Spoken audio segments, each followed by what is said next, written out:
Now, you gotta give him some slack. He hasn't really been boss of a family very long. Family? I told you. They're a glorified crew.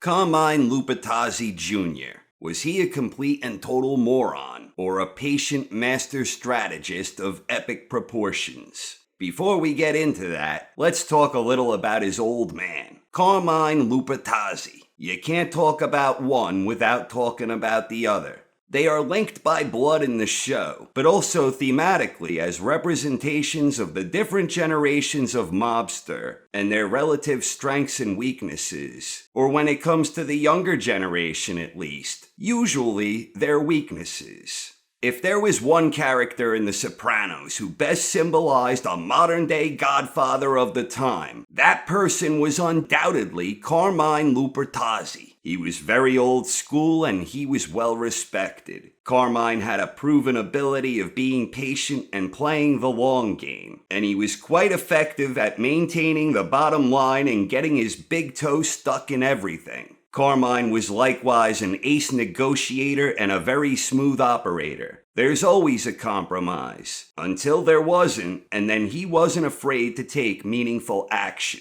Slow to anger or react excessively, but then willing to do what it takes to defend his family and the New York mob in general. We also know that he wasn't a big fan of New Jersey and their skills. To him, they weren't a true family like New York. They were just a glorified crew. On the other hand, Carmine Jr. was more of a spoiled brat son. Carmine Jr. benefited from the connections and influence and power that came with the reputation of his old man. But he never had to get his hands dirty. Carmine Jr. was living the cozy life in Florida, sheltered from doing any of the heavy lifting. In that sense, Carmine Jr. had a lot in common with Fredo Corleone. Both were given Mickey Mouse jobs. Driving, running errands, arranging hookers and parties. They weren't triggermen, they weren't formidable, and they weren't strategists, indeed not even particularly smart. An even better comparison for Carmine Jr. might be A.J. Soprano. Though A.J. is younger and we don't see him as an adult, fully employed by the mob, the signs are all there. And again, you can't talk about one without talking about the other. Anthony Jr. is to Anthony Soprano, as Carmine Jr. is to Carmine Lupertazzi, just a younger, not fully developed version. AJ was spoiled rotten by his parents, and like Carmine Jr., he was forever trapped in the identity of his father's son. AJ never had the inclination, the desire, the skills, or the smarts for the lifestyle. He simply lacked the mettle required, and this was something Tony knew all too well. The audience also knows it all too well. After watching helpless AJ unable to even hang with a small crew of college bookies.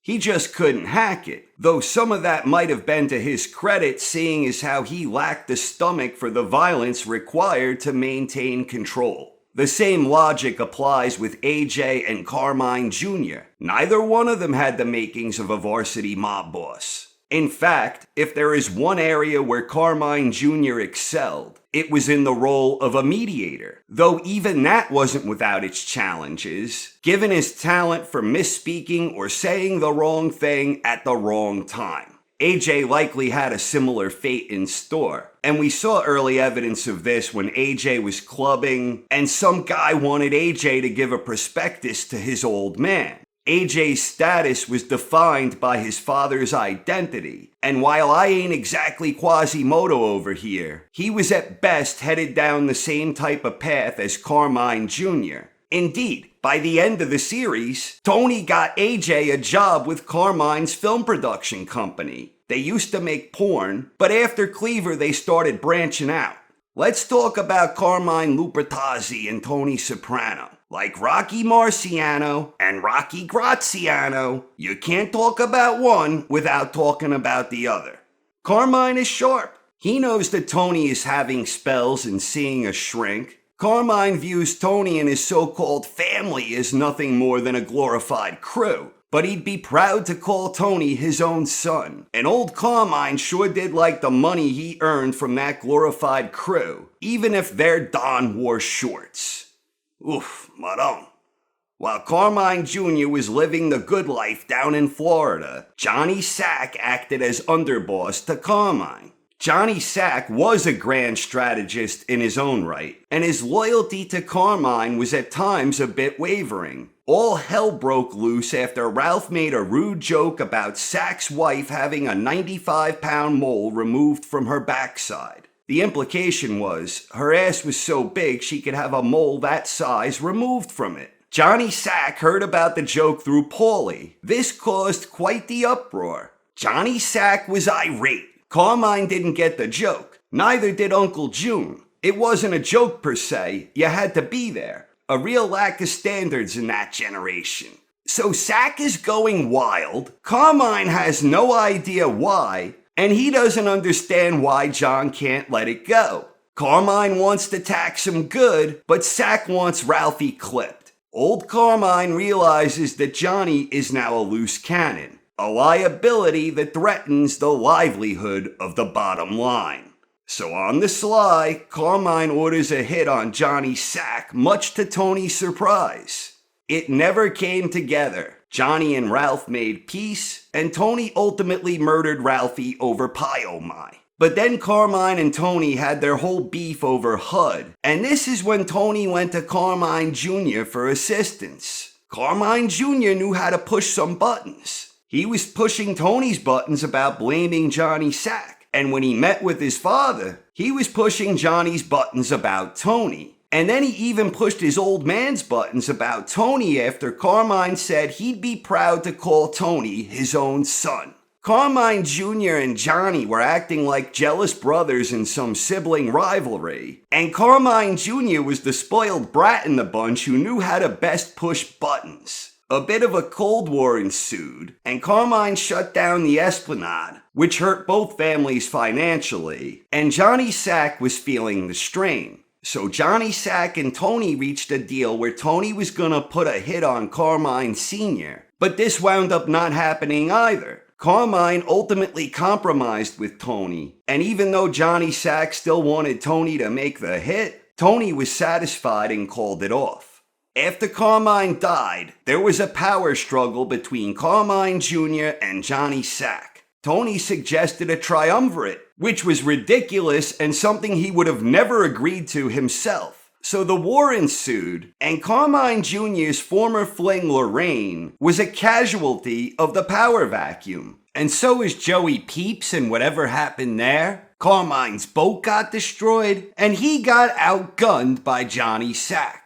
Carmine Jr. may have believed he was the rightful successor of his old man, but by this point in the struggle, Carmine Jr. recognized his own limitations. He realized he lacked the desire and didn't have the makings of a varsity mob boss like his old man. Carmine bowed out, and as far as we know, he never threw his hat back into the ring as a serious player. When Johnny Sack went to prison, Phil acted as de facto boss, but he declined the top spot. It went to Doc Santora, until Phil Leotardo had a moment of self-reflection regarding his legacy. Leotardo. Then Phil changed his mind. But Carmine Jr. was never in the running after Johnny went to prison, at least as far as we are aware. Now, some people believe that Carmine Jr. was actually a patient master strategist who played the long game, which circles back to his old man, whom we know was a master at playing the long game, if it helped the bottom line. Carmine and Carmine Jr. are very different characters, but their usually calm demeanor and generally neutral dispositions are the same. They are surrounded by hotheads who want to go to war over a joke, kill to right every perceived wrong, and are generally incapable of controlling their emotions. It's not an exaggeration to say that most of the on-screen deaths in the show are the result of emotion overpowering reason. Tony and Ralphie, Janice and Richie April, Paulie and Christopher with the poor waiter who didn't get a tip, Chrissy and his writer friend. The two Carmines are perhaps the only characters in the entire show that exhibit any kind of patience, don't respond to any slight, and maintain some sense of decorum under most circumstances. They might be criminals and killers, but they do so for rational purposes. Even in the fight on the golf course, Carmine doesn't go buck wild or order Tony killed. He loses it for a moment, whacks something with a golf club, and then he recovers. Perhaps Carmine Jr. did have the long-term patience of his old man. Carmine Jr. often misspoke, or mispronounced words, or misphrased sayings, but he generally made this type of mistake when using the words in the proper context. This strongly suggests that Carmine Jr. was a big reader, and he was actually pretty smart. But he was surrounded by criminal thugs, where he probably didn't hear many people using the words he was attempting to use. Even though Carmine Jr. sometimes came across like a complete and total moron, he was probably more knowledgeable and intelligent than most of the other mobster types he surrounded himself with. We know from his earliest scenes with Tony, Johnny, and his old man that Carmine Jr. is a master of manipulation, capable of pushing buttons and finding triggers. So when Carmine Jr. brought up that thing with Phil's brother, whatever happened there? Was Carmine Jr. deliberately creating tension between the two? Perhaps. If he was playing the long game, we know he was never happy with Phil for killing Lorraine. And he wasn't especially happy when Tony was playing neutral and waiting to see what scraps New Jersey could pick up while Johnny and Carmine Jr. battled for power. It is possible, if not likely, that Carmine Jr. knew this would come to a head sooner or later, and he just wanted to watch from the sidelines, the way Tony did when he was battling Johnny. Or maybe Carmine Jr. was a moron, and this was just another example of his book smarts greatly exceeding his street smarts. But at the end of the day, whether it was an honest idiotic mistake or a deliberate push to create escalating tensions between Tony and Phil, I think Carmine Jr. knew he never had the makings of a varsity mob boss. Carmine Jr. had neither the heart nor the desire, and he knew it the moment he conceded against Johnny Sack. It was then that Carmine Jr. recognized he will forever be defined by the identity of his father's son. And he learned to use that status to his advantage. Ultimately, Carmine Jr. lived a life of luxury, where he was well respected on the legacy of his name alone. At the end, most of the other key players were either dead or out of the picture, but Carmine Jr. was living a more luxurious, stress-free life than any of them could have hoped for. This was a best-case ending for AJ Soprano too, but AJ wasn't as smart as Carmine Jr., so perhaps this could be more accurately described as a best-case outcome for Meadow Soprano, where she leverages the legacy of her family name into something lucrative and luxurious. Things ended well for Carmine Jr., like his old man before him, where he was an effective boss for decades. Carmine never spent significant time in the can like Phil. No one knows how long Phil was in the can for because Phil never said, but it was probably a long time. And Carmine never compromised with grilled cheese from the radiator or a tissue in his hand. Carmine also wasn't murdered in the end, assuming Johnny didn't somehow poison him on the golf course. Junior described Carmine as a slippery fuck. And if Junior is calling you that, then you can imagine he was a mighty slippery fuck indeed. Carmine Lupertazzi and Carmine Lupertazzi Jr. Like Rocky Marciano and Rocky Graziano, you can't talk about one without talking about the other. Whoa! Take it easy. Take it easy. Thank you very much for watching, everyone. I hope you enjoyed and have a wonderful night. Is the psychiatrist helping? Oh, you know about that too? So what? There's no stigmata these days. My kid saw a shrink. He got court ordered for that thing with his wife. They're very happy now. John said he went to a cookout at your house. Yeah. Don doesn't wear shorts. All right, come on. Elevator, sir. speaking of 98 pounds, I hear Jenny Sachs getting a 95-pound mole taken off her ass. Hey, some guy's wife. Come on. Jenny Sack had a 95-pound mole surgically taken off her ass. He said that? Yeah. And you think it's funny? What joke? John, you're better off not hearing it. Trust me. Fuck that. I demand you tell me, Paulie. He said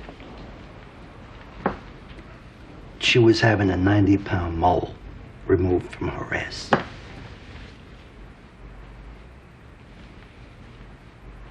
A mole on her ass? What's the joke? I still don't get it. Well, it's not a joke per se. It's... You had to be there. Real lack of standards, your generation. The implication was that her ass is so big she could have a mole that size removed from it. It's an off-colored remark. John, please. Don't fucking John me! Hey, we're trying to settle this. It's not about that. I'm sorry, Carmine. I can't be in the same room with this man. I'll crack him good. I'll ask for 200 grand. 200 grand for insulting my wife. What's next, Carmine? You get the fucker for $1 million? He wants the fucker? I'm making a point. I'm talking about my wife's honor here. My honor. So what are you going to do about it? Me? Nothing. What does that mean? I didn't say nothing. We share the Esplanade, Tony. I don't want that apple cart upset. There are millions of dollars at stake. Again with the money? Yeah, again with the money.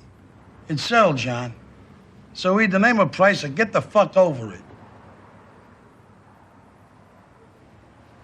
Yeah, then somebody should do something about it. I appreciate your thoughts.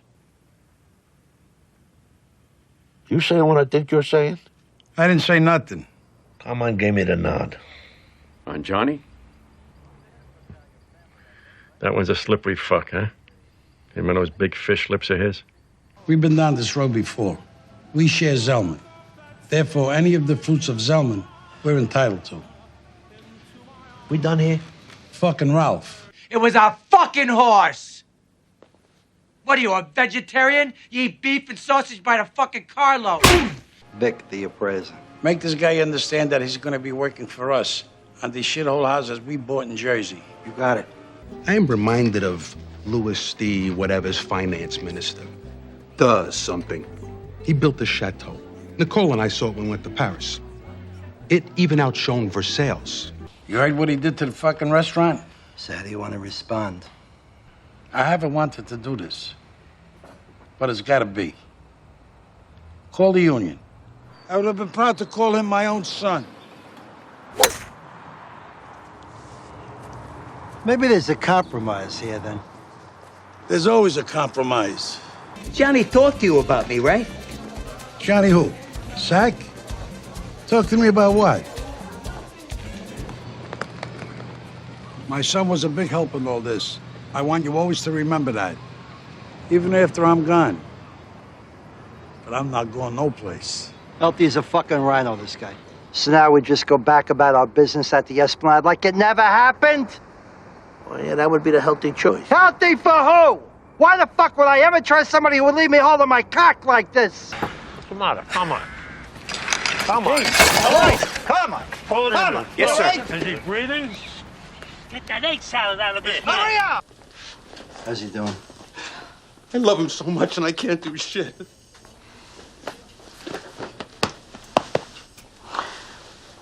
We're all praying for him. Power sharing situation. Power sharing. You all were in charge equally, but no major decisions can be made without a majority of two. What the fuck? We could have had a sit down. Other captains, maybe. This isn't the UN, Angelo. I won't let what happened to my father happen to me. God forgive me. I'll suck your cock, okay? All of you guys. Suck our cocks. Yeah. She any good? No. And what am I asking you for? You probably showed her how. 3 of the other families have this kind of arrangement. What's this, the fucking UN now? I forget it. Forget I said it. Fuck that! Fucking Philly Leotardo. She told me he warned her about giving us points if I take. Daddy! The boat is sinking! I just sailed her from Miami 3 weeks ago. She was fine. You should call the Coast Guard, Carmine. The fundamental question is, will I be as effective as a boss like my dad was? And I will be. Even more so, but until I am, it's going to be hard to verify that I think I'll be more effective. And we commit his body to its resting place. Peeps?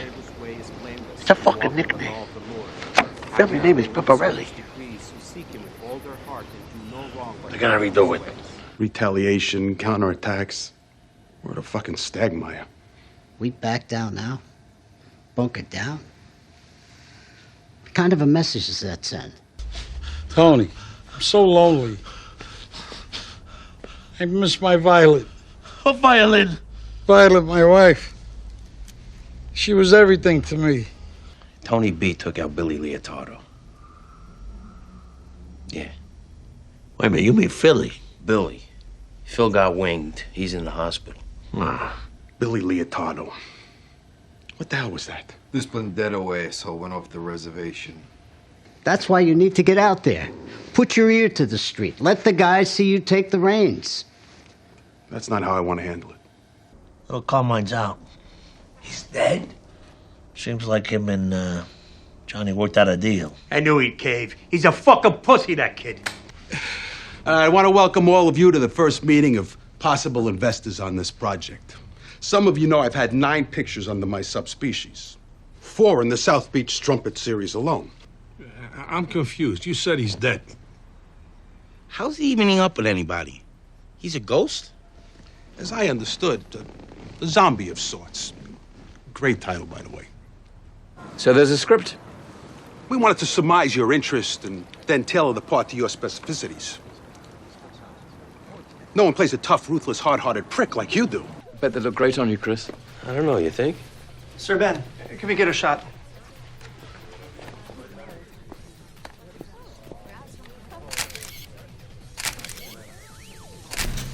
Like I always say, a man is not complete till he's married. Then he's finished. Welcome to the premiere of Cleaver, the story of a young man who goes to pieces, then manages to find himself again. That dream with my father, the empty box, wasn't about being boss.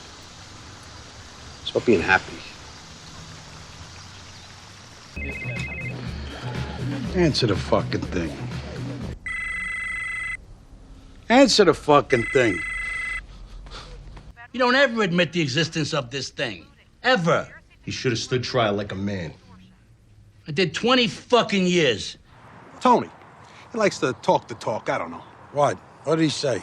His turf, his appraiser. Son of a bitch. Put it all behind us. Yeah. Your brother Billy, whatever happened there? All right, then. Whatever happened there? The shooting. Whatever happened there? God rest his soul. Tony feels like you're friends and not business associates. See? What am I always saying? I hate this fucking shit. I'll tell you what fucking happened. This piece of shit's cousin put down, 6 Phil. bullets in the kid without any provocation whatsoever. My cousin's dead. Fuck you. Phil, hey, we were making headway here. I didn't mean to Fuck say... what you meant, cocksucker. Take that piece of shit and get off my stoop. But we just talked about this. Well, cooler heads prevailed. Uncle Philly. Uncle Philly, my ass. Go ahead, Carmine. George was good enough to broker this meeting for us. You're just gonna sit there? It didn't have to be this way. He's an old-fashioned guy, Pop, very allegorical. I don't think it was his intention to insult anybody. You distracted me. I'm taking a mulligan. Point is, I talked to little Carmine, and he's interested in developing it through his company. He does porn. He did Cleaver. He's branching out. Now you can have it.